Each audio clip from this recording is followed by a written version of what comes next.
ఆ పిల్లకి 16 కోట్లు కావాలి. మరి అంతమంది పోరాడితే 16 కోట్లు వచ్చినాయి.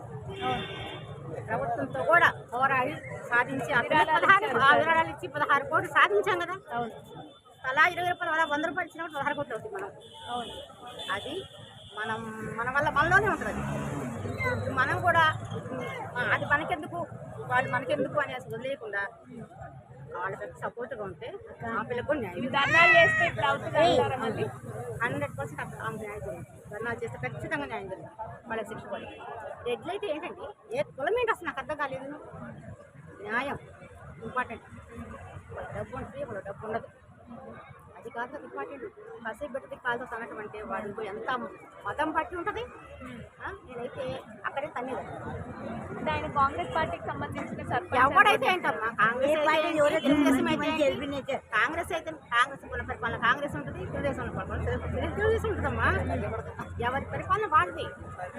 న్యాయం అనేది ఒకటి ఉండాలి కదా. కానీ సమాజంలో న్యాయం చాలా తక్కువ ఉంది. అందులో పేదవాళ్ళకి అసలు లేదు. డబ్బున్న వాళ్ళకి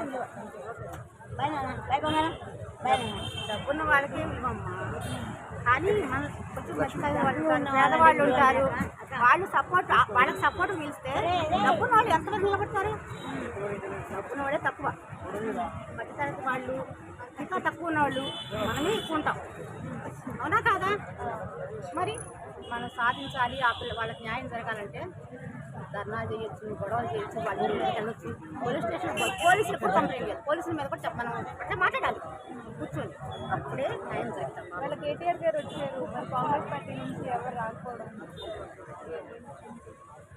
కేటీఆర్ గారు వచ్చారు అంటే ₹1 ఇవ్వాలి అని చెప్పి డిమాండ్ చేశారు. ఇల్లు కూడా కట్టిస్తాం. ఏ గవర్నమెంట్ అది పార్టీ కదా. ఇప్పుడు కాంగ్రెస్ పార్టీ ఉంది, అతను కేటీఆర్ పార్టీ లేదు. అతను వచ్చాడు సపోర్ట్.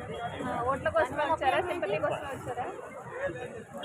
గెలవాలి కదా, ఏదో ఒకటి చెప్పాలి కదా. వాళ్ళ రాజకీయాలు వాళ్ళు చేసుకుంటారు. Okay, thank you.